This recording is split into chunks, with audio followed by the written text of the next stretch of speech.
Welcome to the Climate and Coordination RCast, where every week we'll be discussing topics related to all things climate change and our chain's role in the solution. We will be discussing technologies that can adapt and coordinate massive amounts of data like never before, forming social architectures that grow collective intelligence, sharing and evaluating data planetarily, all while maintaining personal privacy and personal data ownership.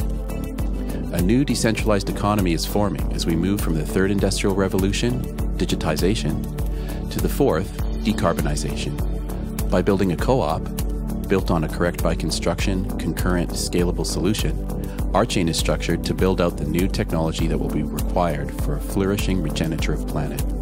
Please join us on this journey.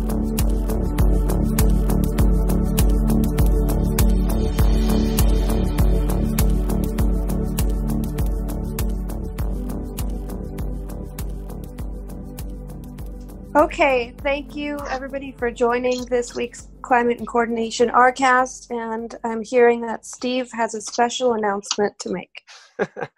Oh, okay, so anyone listening, so it's less of it. It's more the pre-chat that was going on before Nora introduced us. So I was talking about notions of trust and trying to get my head around. I mean, I find it hard because I'm 60. To get my head around gaming. So it's not surprising to get your head around trust that's computed, that's derived from computation, like in our chain, and then the trust that's inherent in legal opinions, for example, or the trust inherent in the person next door to you. You know, that when it's a legal opinion, it's to do with the fact that somebody's got a legal stamp on their head, and it's a person of repute. That's why you trust them. With somebody you know, it's because you've known them for some reason or other. But with the blockchain, the trust's inherent in the algorithm. So our notions of trust somehow need to change for us to make this leap in the way in which we collaborate and work together on the planet. That's kind of what I wanted to say, full stop. And I think that does segue into things like the two stories that are on Nora's plate. Well, before we go there, I did want to follow up on what you just said. So a couple of things. One is there's a fellow by the name of Virgil. I wish I could remember Virgil's last name, but Virgil has been working with Vitalik and Vlad for a long time, and he's one of the key contributors to Tor.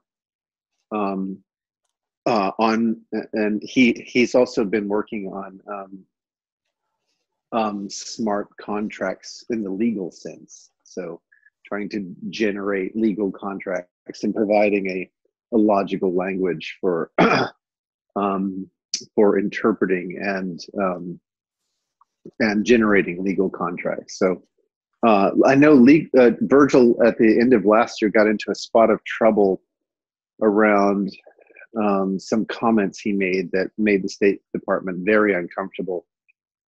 And I believe they issued a warrant for his arrest.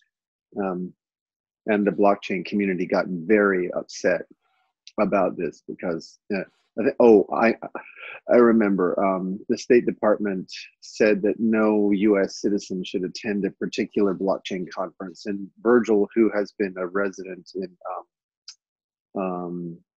some Southeast Asian country, it escapes me right now. It might be Singapore, but it might be somewhere else. For a long time, he hasn't been in the U.S. for a long time. He's an expat. He attended the conference anyway, and the State Department issued a warrant for his arrest. So he's a very interesting character, but he is thinking a lot about legal contracts and their relationship to smart contracts. Is it Virgil Griffith? Yeah, that's the one, Virgil Griffith. Right. Yeah. The other thing I want to mention is that I've been developing a mathematical framework to begin to address this from the perspective of the relationship between reputation and identity. So in my view, identity and reputation are recursively intertwined. And identity really has to do with our expectations about how someone responds over various channels. And you can give a really good example of that. The two-factor authentication is an example, right? So it's more likely to be you if I can, through a phone conversation, ask you to verify a code that I send on your email, right? That means that you have to you're serving two different channels, the phone channel and the email channel, so it's much more likely to be you. And you can extrapolate that idea to more general protocols that have to do with relationships across channels. And but then reputation really has to do with our expectations about one's ability to deliver those communications across those channels, right? So if you promise to have something done by a particular time, or have a communication event happen at a particular time, and you do that, then your reputation is higher. If you don't do that, your reputation is lower. And then of course there are all kinds of extenuating circumstances. Now this is very close to a notion of type. However, it's a notion of type that's more flexible in the sense that it's not yes or no. Either you satisfy the type or you don't satisfy the type. This is more a probabilistic type satisfaction. So the reputation. So you have an identity which could be expressed as a kind of behavior across channels. You have your reputation, which can be described as an expectation of communications across channels, or a particular kind of behavioral type. But the identity and the reputation fit together in such a way that the type judgment is not binary, yes or no, but some number between 0 and 1. So this is how I'm thinking about modeling some of this, and it goes right to the heart of trust. It almost sounds, Greg, like process algebra meeting neural networks. It's getting there. We're not yet at neural networks, but it's getting there. Yeah. Because if you've got a probabilistic model in there as well, then at some point, you've got some kind of process graph that executes, and maybe at some of the leaf nodes, you start to play around with probabilities, and those can impact the result over time. I mean, I like the idea of the probabilistic, because as you were saying that with reputation and talking about legal opinions, of course, a legal opinion in the real world isn't a guarantee that you don't get sued. Yes, that's but correct. It's a high probability that it's not likely to happen, and that if it does, you're likely to win. Yes, exactly. Yeah. So the notion of those probabilities, I think the sort of where the human aspect meets it is where exactly, how fine is that dial that you tune that's acceptable? And that's, then you start to be able to measure things like that, which from a human behavioural perspective is quite an interesting phenomenon in and of itself. Yes, the thing that's new and interesting. Well, there's several new and interesting ideas here, right? The idea of identity as expected behavior across channels. That's a new formulation for identity. And you could be crap on one channel but brilliant on another, which is exactly what happens. Which is exactly right? Human behavior. Correct. Think about one's pub persona, which might be very different than one's barrister persona. Yeah, don't want to go to that one. but so this gives us a way to get a handle on that. Yeah, and linked to a single identity. I like that. Like it. Yeah, and then the other thing that's interesting from a technical perspective is this idea of probabilistic type checking.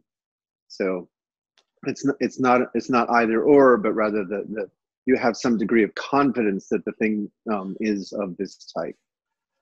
Yeah. I mean, imagine a world now where, there you are conducting a debate on the new, not Zulip, but way beyond Zulip, right? And Right. voting and looking at discussions about things. And you find somebody, they're anonymous to you, but the smart contract that they have that governs their identity and the data they're prepared to allow people to see includes, oddly enough, the channels in which they're highly rated, right? Of course. So somebody could see that and say, well, that person said that. Wonder why I said that. And you click and it says, well, they're real gurus in these spaces. And you think, well, it's definitely worth reading the rest of it then. I mean, yeah, it would exactly. it's something that Tim Berners-Lee always kind of wanted for the web, which was provenance. Oh, yes. Provenance is so crucial and key. Absolutely. Well, anyway, I didn't want to take up the whole time. I just you mentioned something really important. I think that there's a lot of fruitful area when we're on the coordination side of climate and coordination. What we're talking about here is very much the coordination part of that. But Nora, you had some articles you wanted to introduce. Yeah. Yes, and we might get back to this a little bit later anyway. But okay, so the first thing I want to discuss today is not something that is a rare topic on this call, but I thought it was a really fascinating, alarming piece of news. Actually, Daryl sent it to me, and then over the subsequent few days since then, I have seen it being talked about by a lot of different people. And I've been looking at a number of different articles about it. This one comes from phys.org, assuming that stands for physics, because some of the ABC and other reports on this are not as scientific, and I really prefer a more scientific report about this. Anyway, the headline is that Siberia, which is north of the Arctic Circle, reached over 100 degrees Fahrenheit on the summer solstice, which was last week. And, just by itself, I'll actually put this link for you guys if you want to read this little report. You can basically go there's probably hundreds of reports on this now, so depending on if you're more of a political person, more of a sociology person, more of a science person, there's a lot of different reporting on this that will take you into some different directions in terms of the implications. But it's important to note, I don't know if I mentioned it on a previous call, but there was a huge oil spill in June in Siberia. I believe Russia was responsible for that. It was actually the biggest oil spill ever in the Arctic, 21,000 tons of oil spilled. That really caused a problem. So there are some different things going on here. The first thing is obviously the rising temperatures. Second thing is that there was oil spill, which people think caused some of the caused further problems because the oil is obviously not frozen, so anytime you pour it on ice, it's going to make the ice melt more, but also it's black, so it causes it to absorb heat. So that's one thing that wouldn't have caused the surface temperature to rise, but it's going to worsen the ice melt. And then another thing is that the fires there are starting at an earlier time. They're already starting now, and they're usually not expected until July or later. So the questions are really how this relates to the coordination side of things is, not just that it's a report about an incredibly high temperature spike, which is incredibly dangerous for life on Earth, especially human beings, but really more of a question of, first off, it's important to understand that the Arctic and the oceans are both two systems that absorb more heat, and they're heating up way faster than the rest of the Earth. And it's important to note here, this article says that the Arctic has been increasing at a rate that is twice the global average in terms of its temperature. And then finally, also the fact that there are several reports that I've read and seen that say that this temperature of 100, I believe it was 100.4 degrees Fahrenheit, so it's over 100 degrees, was not supposed to be reached until 2100. So that means that we're reaching temperatures that we were supposed to reach in 80 years, which is, when I'm going to be, past 100 years old myself. But now we're reaching them now, and I'm still in my 20s. So the question is, how can we coordinate as a species, given the fact that we are underestimating the speed at which this is all happening, and we are constantly reaching these climate models decades early? And I'm hoping that we don't start reaching them hundreds of years early, but obviously with the way it's going, it wouldn't be, absurd to say in the next decade we might reach a temperature that we were supposed to reach in 2200, and then we would be 180 or 70 or 160 years ahead of schedule. So I guess this is just a wider topic, a wider question that I wanted to put to you three very smart people about how to coordinate when the goalpost keeps, getting moved. And obviously, anti-science people will say, well, science is never accurate. But actually what ends up happening with climate science, now that we've burned so much fossil fuels, is that the only time climate science is ever accurate is when it underestimates the consequences or the timeline for what we've done. I don't know of any report that suggests that it's been overestimated, except for people always cite Al Gore with The Inconvenient Truth, saying that New York would be underwater. Of course, it's not underwater all the time, but it certainly was underwater during the Hurricane Sandy. But, other than people citing that film, which doesn't actually give any scientific concrete predictions. And I do think it's highly likely that New York could become underwater at some point. This is a really good report. I encourage people who are listening later on to read this. It's from phys.org. The headline is Siberia Heat Wave, Why the Arctic is Warming So Much Faster Than the Rest of the World. It's by an author called Jonathan Baimber. Anybody can look this up. I think it's a really good report because it gives a lot of different statistics about how unprecedented this is. It says there's no evidence to indicate that sea ice extent has not been this low for at least 1,500 years, which suggests that, we've been developing, sea ice for obviously millennia, and now it's breaking down in a very short period of 1,500 years. So we're losing it very quickly. Like if you don't use it, you lose it. What people say about muscles and memory and things like that. Apparently that's true for the planet. If you abuse it, you lose it. And also it says extreme melt events over the Greenland ice sheet that used to occur once every 150 years have been seen in 2012 and 2019. Ice core data shows that the enhanced surface melting on the ice sheet over the past decade is unprecedented over the past 3.5 centuries and potentially over the last 7,000 years. So, and I mean, that's just to, they don't even mention this in this article, but obviously now we're getting to a level of parts per million of carbon in the atmosphere, which is higher than any other time that humans have existed, since the beginning of, I don't know what, but 800,000 years ago is basically the yardstick that people use. So anyway, this is a question about coordination. I would love to hear what any of you think about a new challenge of coordinating that needs to happen on an increasingly fast scale. So does anybody have any ideas on this? I actually, as you were talking, what came up in my mind was, again,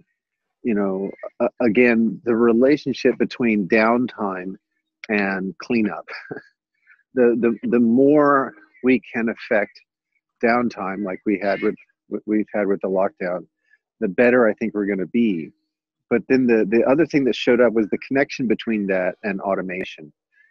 I think everyone has been worried about automation from the point of view of what's this going to do to the livelihood of so many people who are engaged in logistics and other kinds of market sectors, which are going to be massively impacted.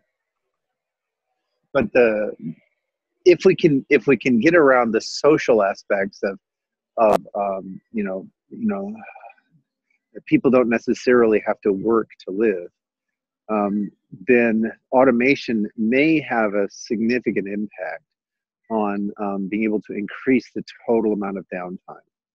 Of course, if we're using automation to generate tons and tons of plastic toy soldiers and other kinds of things which are not necessarily of benefit or are actually deleterious to the environment, it's not going to be much of a solution. But at least in terms of getting people to not be in this manic rushing around, that will make a big difference. So there's the nightmare scenario that I've contemplated for over a decade is that several trends converge: the militarization of the police force, the automation and AI trends, and the climate change trends. So and in addition to that, the wealth disparity. So that ultimately the rich look at the situation and say the green option is the decimation of the population, because they no longer need the majority of the population because of automation. So that's been the nightmare scenario that I've been contemplating for over a decade, looking at all the trends converging. I think many people say, oh, that's crazy, that could never happen. But if you look at the world's conditions right now and you extrapolate, when there is real, awareness of planetary disaster, when other continents besides Australia are burning, you could imagine things going in a very different way. But there may be a position that's not at that end of the spectrum that begins to recognize the value of human life in a different way, and takes advantage of automation to sort of end some of this manic to and fro, which I think is a big contributor to the kinds of things that are creating the climate change that we're seeing. Anyway, that's my 2 cents. Boy, it's a big question, Nora. As ever. Really, I thought it was a nice Friday morning softball for everybody. Yeah. So, what can we do? For those that listen to these RCasts, right? What would I say? Well, read the articles, right, and repost them, because the reason why most people are too relaxed about climate change is it isn't in their face. And in the same way that with Black Lives Matter, what's got the the right wing, the white supremacists, all those that are on the side that always say, all lives matter, or they always trot out something like that. They're the uneducated, right? I'm not saying it's an exact match, but as a proxy, it's probably not far off. And the only way that significant change will happen is by educating people, and we don't have much time. So my message to anyone that listens to these is, when Greg talks about the doomsday scenario, it is real. It is a scenario. Whether it happens is in everyone's hands. And what we've got to do is educate people about the seriousness of this. And this article, the article about Siberia, is shocking. But for most people who don't live in Siberia, so they won't see it. COVID's shocking, and that's a bit more shocking because it's on my doorstep. And climate change has got to be taken every bit as seriously now by as many people as possible every day, in the same way that people faced up to COVID when it was all sort of first announced and lockdown started to happen. That's what needs to get done. So that's my message to members. I mean, I'll do my bit as a member of the co-op and as a participant in this podcast. But everybody else has to do their bit too. I know you guys do, but that would be my message. Don't get tired. Don't hover on the button and think, oh, do I really want to share another one? Bloody share it. Create the wave. Be part of creating that wave. Full stop. There you go. That's what I do in the here and now. What can I do next week? That's awesome. That to me, it really connects with another article I found on the subject matter, which the headline is "TV News Near Silence on Record-Shattering Temperatures in the Arctic is Part of a Disturbing Trend in Climate Coverage." And it talks about how nobody was talking about this major news that just happened a few days ago, and it's just like, there's a vacuum in the mainstream news about it. So the way that news gets impacted, Daryl, is because enough people are sharing, retweeting, or otherwise. Yeah. When an independent source or whatever, seemingly independent source, because it's just a lot of people get on something, Black Lives Matter happened exactly that way, then people will do stuff. And the only reason we don't hear more about Greta, for instance, at the moment is because, she's in sort of pseudo lockdown in Sweden. But there are things she's said already about, look, this isn't going away and we've all got to keep focusing on this. So I think that's focus, and that's going to yield results. In a capitalist dominated media system, demand will always drag things to where they need to be. So we just got to create the demand. Yeah, exactly. And we have other mediums to do that with, although Indeed. As imperfect they are, they still can get things done. An example is, probably the most widely distributed use of dissemination of information amongst young people is TikTok. And we saw for the first time, to my knowledge, the use of TikTok actually creating an impact on possibly on turnout at Trump's the rally in Arizona. Yeah. I don't know if you heard about that, but this I did. 50-year-old woman got on TikTok and said, "Hey, try this, guys. Order those free tickets. Just do it and just don't show up." And it went viral on TikTok, and several 100,000 people did it. A lot of them in Korea, and it potentially, possibly helped affect that turnout. So I think that we saw the beginning of TikTok being used for something other than watching silly cat videos, and so it'll be interesting to see. But more generally, just taking over hashtags. If you have enough people, you can really disrupt messaging or change the messaging.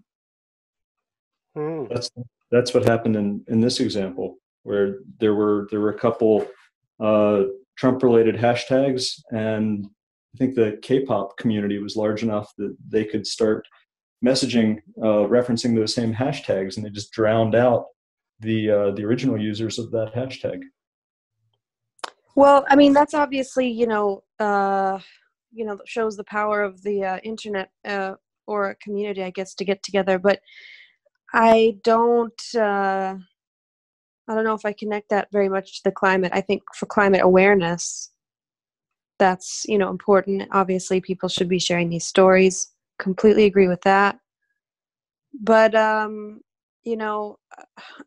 I'm struggling to see how human behavior is going to change in the right ways with enough time. I share your concern totally on time, but people won't. When we talk about collaboration, yes, it's needed, but who are we going to collaborate with? We can't figure out the who unless we've got some outward messaging that's constant. It's like pinging every day. So that's why the education, the outreach that's involved in education, the continuing drive to show up what's going on, to put it in people's faces. And from that, we'll find collaborators. But you can't collaborate unless you've got somebody to collaborate with. That's the challenge. I mean, it's like, I don't know anyone in Siberia to have any impact there. So, how do we do that? I think it is about this education. It's about, there is a missing bit. Maybe that's why you're not completely where I am. I'm probably behind you, actually. Well, no, I mean, I agree with you. I just don't think that is enough, because I think there has to be a what next as well. Well, okay, so if we look at COVID, so obviously emissions are basically back up to where they were, but for a while, emissions around the world, air quality, all that stuff went down, obviously, which was a good thing. And, a lot of people talk about population as being a huge issue on Earth. Obviously, you cannot ignore population, but we didn't change the population. We just changed human behavior. And the next thing people will say is, okay, so we want humans to suffer economically for the environment? No. Obviously, we need to figure out a way to have people move and consume less while, staying at the same or improving level of economic, security. So, I guess that kind of relates back to what Greg said, and I'm just I'm struggling to see a way to coordinate the world on this because, as somebody else mentioned, this is not being talked about really in the mainstream media very much, and also even the report that I read on ABC was very wishy-washy and really didn't give the scientific context that would really help people understand how unprecedented this is and how a system is actually breaking. It's not just a hot day. It's that, we have some unprecedented stuff going on. One thing that gives me a glimmer of hope is a comment made on Joe Rogan when they were sort of trying to find the right language for the different media slivers. And he was saying that mainstream media doesn't really deserve that term anymore. When you start to look at the view counts, and Joe Rogan is starting to get up there into there's a bunch of different shows and podcasts and other alternative. Well, sure. I guess traditional media with a trusted, exactly. masthead or a TV station. That's what I guess. Yeah. No, exactly. But the point is that they're not commanding the attention that they once commanded. The people who are actually in the position to do things, they are going to different media sources. Yeah, so the Fox News viewers, they're still watching Fox News, but more and more, they're a marginal community by comparison to where the wealth is and where the potential for action is. Yeah. Like how much good would Elon Musk get out of being a guest on Hannity versus on Joe Rogan? Exactly. That's exactly right. So I think there's a glimmer of hope in the sense that people are they are finding each other, and that's where I think a lot of what Steve and Daryl were talking about is we have to continue the effort of finding each other, because it's very much like growing the neurons, right? We're trying to make the connections in this new kind of brain. Exactly. And the key is we need the proper social network to do that, and that hasn't been invented yet. TikTok kind of functions for that, but it's pretty terrible actually at what we're talking about wanting to accomplish. Facebook out of the question. Twitter is, I guess, okay with its like character limit. But really, there's not really a social network out there that really helps communities find each other and grow together in a proper way. Which is why, to me, it's always, I'm focused on music being the catalyst, but we need to invent that. We need to build that because we need that tool to do it. So here's a sort of reflection on some of what has just been said. So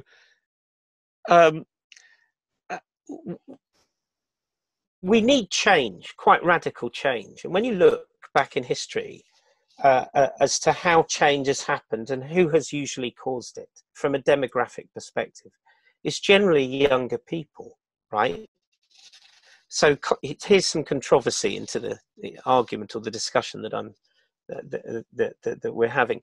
So COVID has been quite aggressive in terms of culling populations from an age perspective.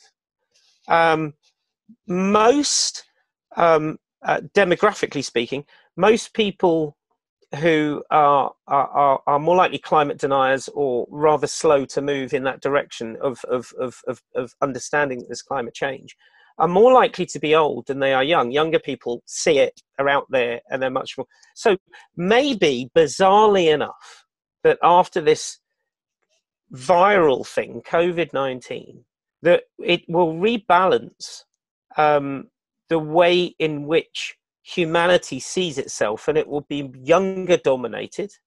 There's technology that younger people with TikTok and other things who are more likely to collaborate and already are, BLM movement, pretty much, young guys' game, really, young women's game. Maybe that's the hope in all of this, that Gaia came up with COVID-19, nothing else. It was a natural evolution in response to our mismanagement of the planet. And this is stage one of that recovery.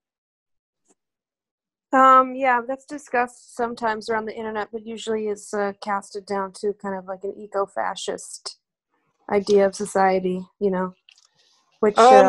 I don't think it's anything sort of fascist about it. It's just an observation, It's certainly I true guess, but the idea that nature is punishing the existence of human beings is not usually an idea that is. Well, that's Gaia, though.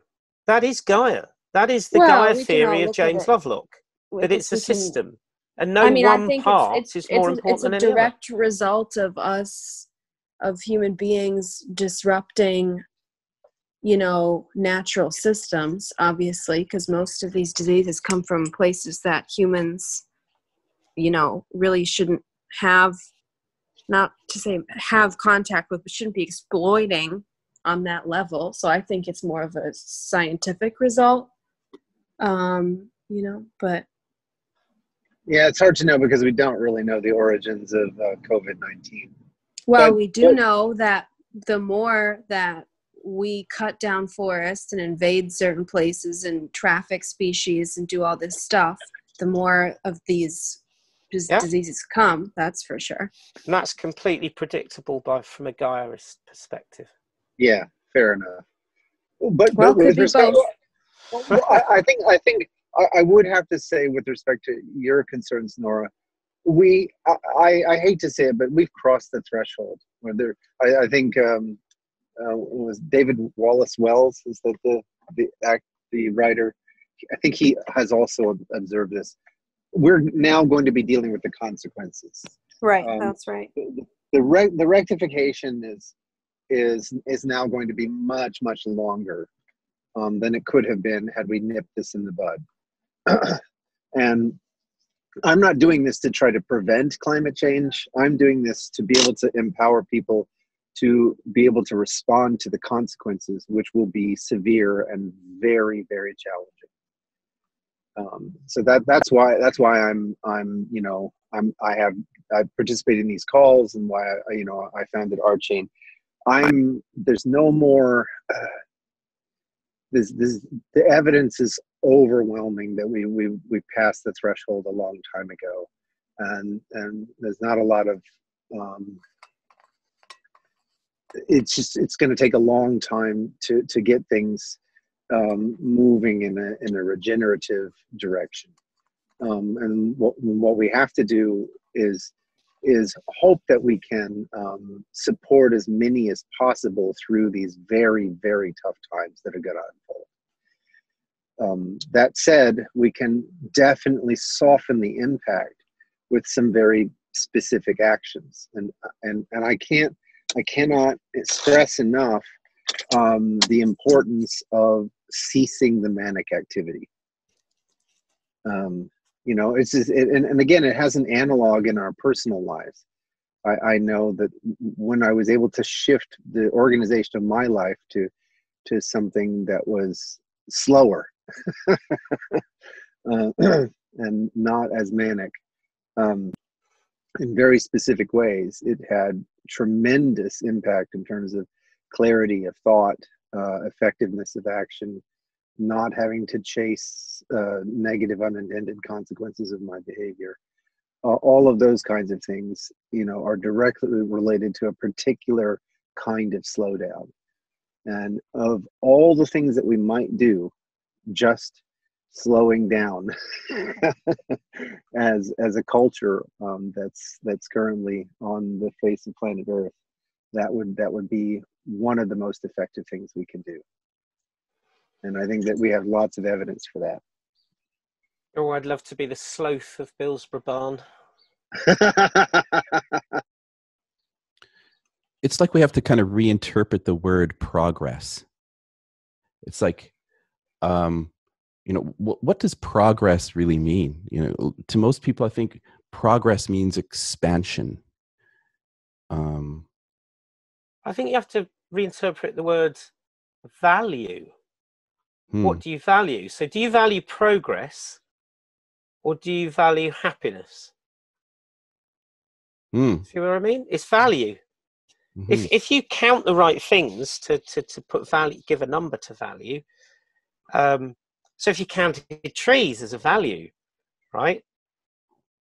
If you count them as a value up front, then they, society-wise, they don't get cut down. Somebody would have to ask specifically, well, I want to take that thing of value over there from society. Normally, when somebody finds a forest and they cut it down, all they've done is extract value. It was none of their business anyway. So it's kind of how we have that, how we account for value is the right thing. It's value and how we account for it. So then you have the debate about progress, happiness.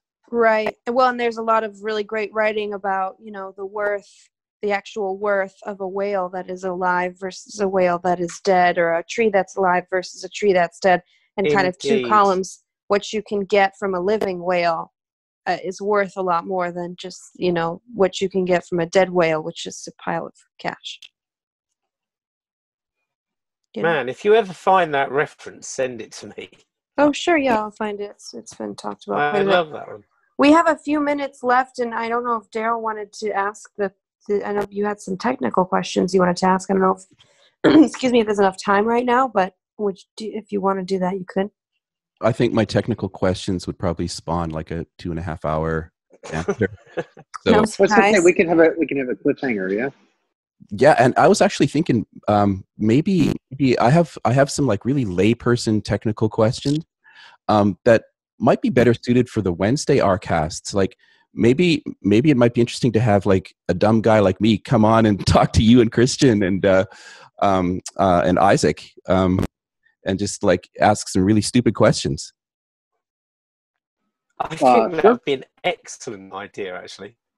Sure, I'd quite like to come to that. Can you give us a foreshadowing? Yeah, okay. I have some listed here. So one, what is ladle and why is it being replaced by operational semantics and logical form? That one I can answer in 2 seconds. We're just changing the name. That's it? Yeah, we're just changing the. Well, the reason we're changing the name is to make it encompass a few more techniques. Okay. That begs more questions, but So your ladle overfilled, and now you need another spoon that is not a spoon. That is called the other thing. Yeah, it's going to be called Runcible Spoon next. You'd have to know the poem.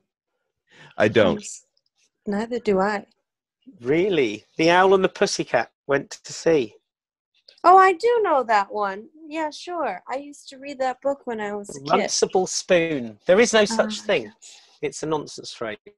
Right. Which is absolutely applicable for Greg's extensions to ladle. They dined on mince and slices of quince, which they ate with a runcible spoon. A runcible spoon. There you go. I always thought it was a slotted spoon, but I guess it's nice to know. No, and there is no such thing as a runcible spoon. It's a completely made up term. I love it. I love it. I'm happier that it's made up.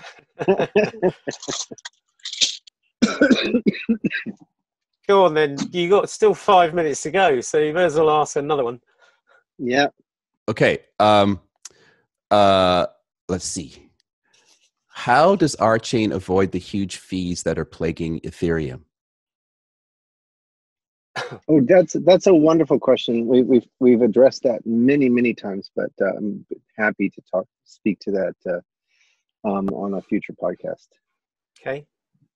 Cool. Yeah, maybe what I'll do is I'll just send these questions off to you guys, and then I don't. Are you up for the idea of having like an RCast for Dummies session? Yeah, and you can advertise the questions in.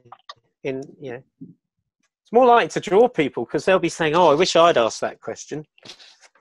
Yeah, they might, or they might say, "Wow, Daryl really." No, I bet they will. They will. They will. I guarantee you.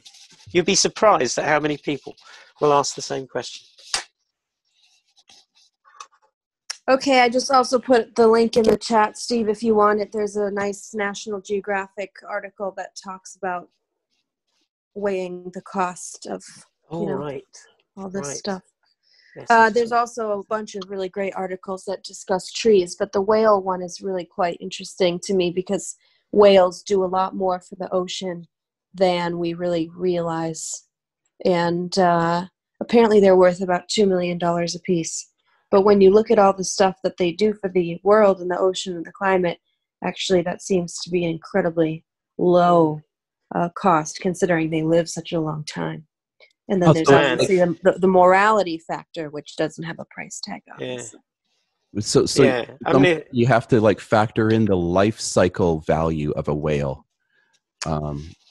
Right. Same with a tree. It's like, well, how many, how much shade is it giving to the plants below? And the plants below, how much are those, how many animals do those feed? And then how much carbon does it release? It's like, and then the habitat for the monkeys and everything else. And so it's like all these different things, And also that comes out at $2 million. For a whale, apparently, they say. Man, Donald Trump doesn't even get above zero.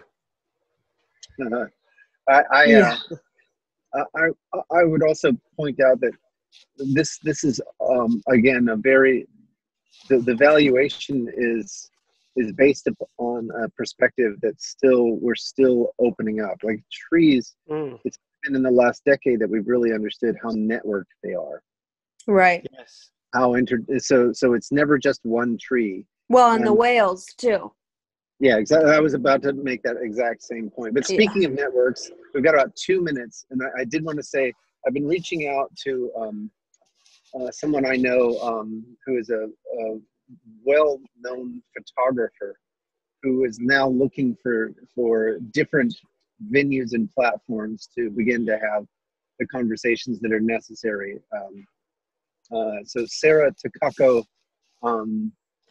Skinner is a really, really brilliant photographer. She's photographed many extremely well-known people, and she's a pretty unique voice. And so I'm hoping to be able to bring her to the conversation, to this call at some point in the not too distant future. So just putting that out there. But maybe on that note, Nora, if you want to bring us out. Sure. Well, thank you all for joining today. It was great to speak with you all. For those listening, please subscribe to RChain on YouTube. You can become a member of RChain at rchain.coop. And if you'd like to be a guest on this call, you can email us at climate@rchain.coop, and we'll get back to you. So thank you all so much for another fantastic discussion. Pleasure. Take care all. Stay safe. You too, Steve. Bye, everybody.